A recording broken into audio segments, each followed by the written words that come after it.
Boa tarde, crianças. Atividade de língua portuguesa. No ler e escrever, projeto didático confabulando com fábulas, nas páginas 184, 185 e 186. Vamos ver um pouquinho de dois fabulistas, La Fontaine e Esopo. Jean de La Fontaine viveu no século XVII, filho de burgueses. Teve o apoio da nobreza para se dedicar à literatura. Escreveu poesias e adaptações de comédias. Porém, foram as fábulas escritas em versos e reunidas em 12 livros, publicados entre 1668 e 1694, que o tornaram conhecido no mundo inteiro.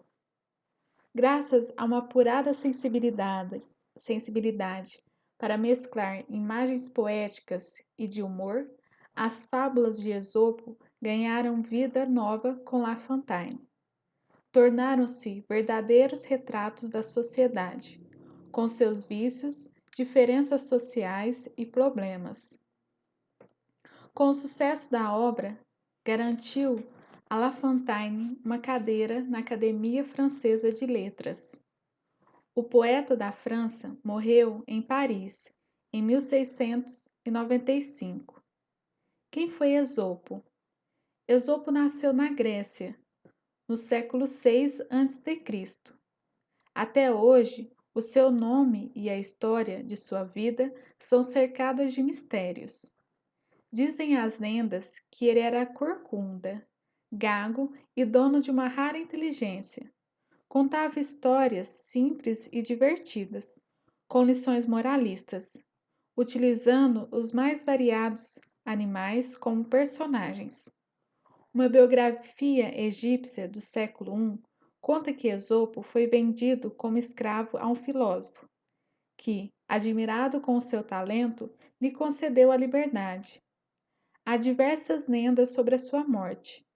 Uma das mais trágicas diz que o fabulista grego teria sido lançado de um precipício, em Delfos, acusado de sacrilégio. As fábulas de Esopo, compiladas por um monge bizantino do século XIV, inspiraram numerosos autores no decorrer da história.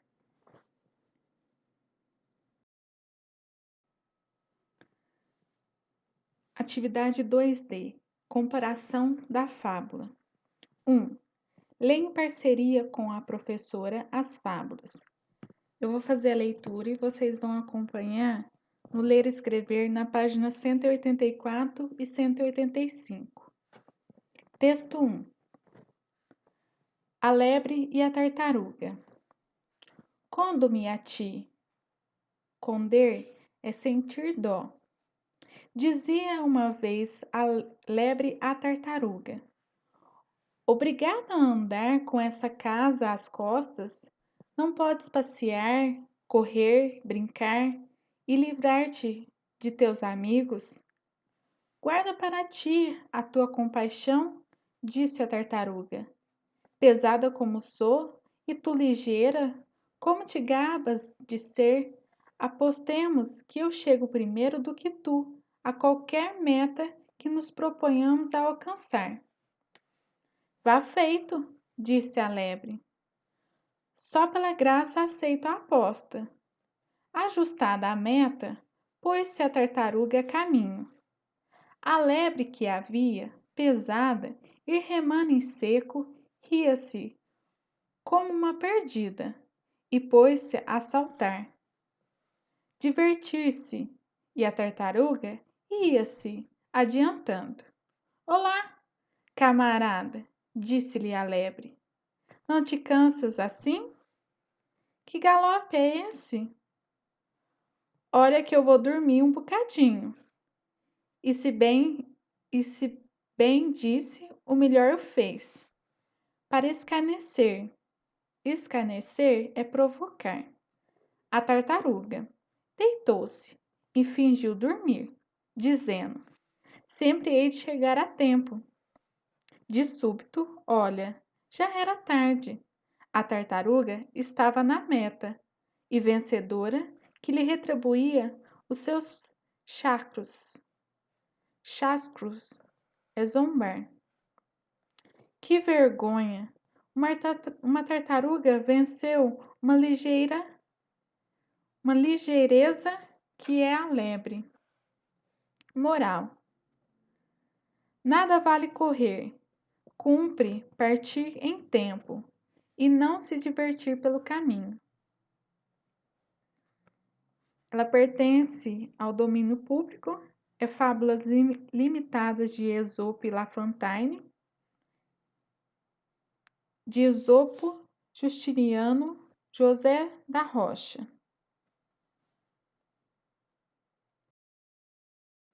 Texto 2. A lebre e a tartaruga. Apostemos, disse a lebre.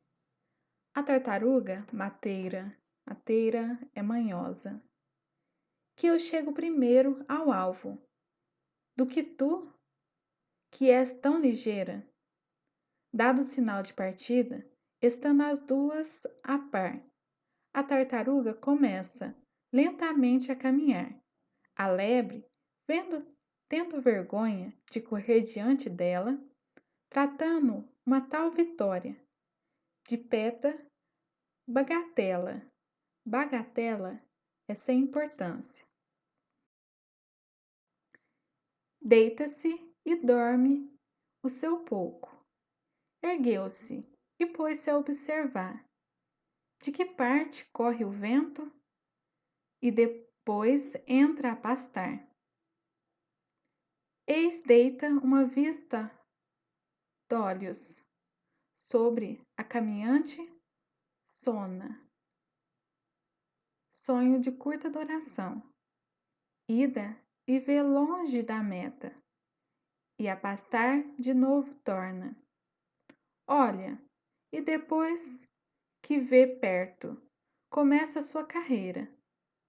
Mas então apressa os passos.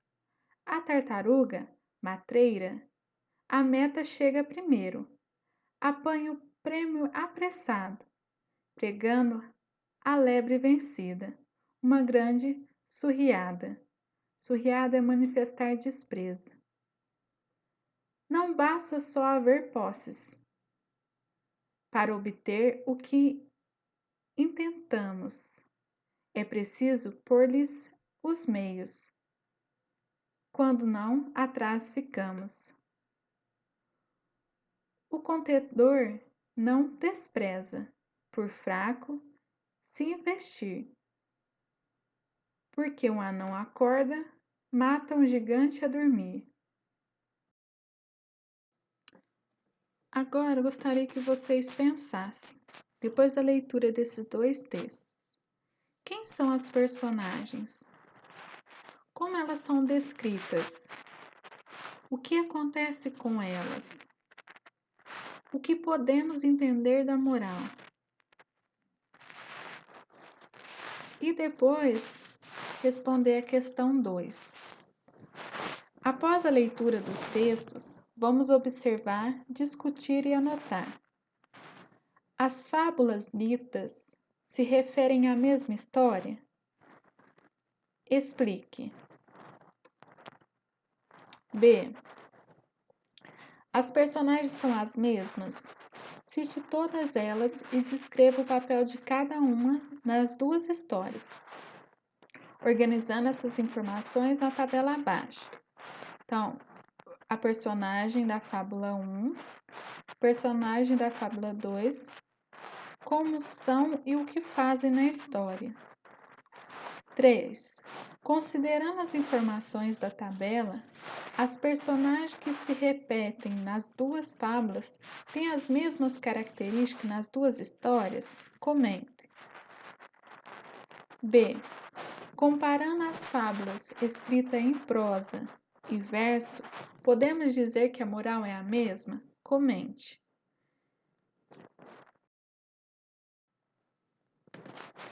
Então, vamos fazer algumas observações. O texto 1, ele está escrito em prosa. É um texto em prosa, ele é mais próximo da forma que falamos, como a gente conta, como a gente narra. O discurso é um discurso direto, no qual os personagens falam. Aqui nós temos a pontuação, que está entre aspas, que representa a fala da personagem. Aqui é a lebre, quem fala. Então, isso é um discurso direto. E a gente observa também que aparece o travessão, também representando a fala da personagem. Então, nós temos aqui um discurso direto, que a gente vê pelo uso da pontuação, aspas, e o travessão. O discurso direto é quando as próprias personagens elas falam, diferente do discurso indireto, que é quando o narrador que falam por elas, pelas personagens.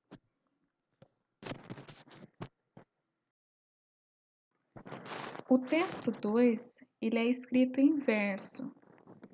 É um texto mais poético, lírico. Na primeira estrofe, nós temos a presença do sinal de pontuação, as aspas, que representem a fala da personagem, da lebre. É um discurso direto. Depois da primeira estrofe, nós temos somente a voz do narrador. O narrador, ele está na terceira pessoa. Ele não participa da história. Então, a partir da segunda estrofe, nós temos somente a voz do narrador, aquele que conta a história.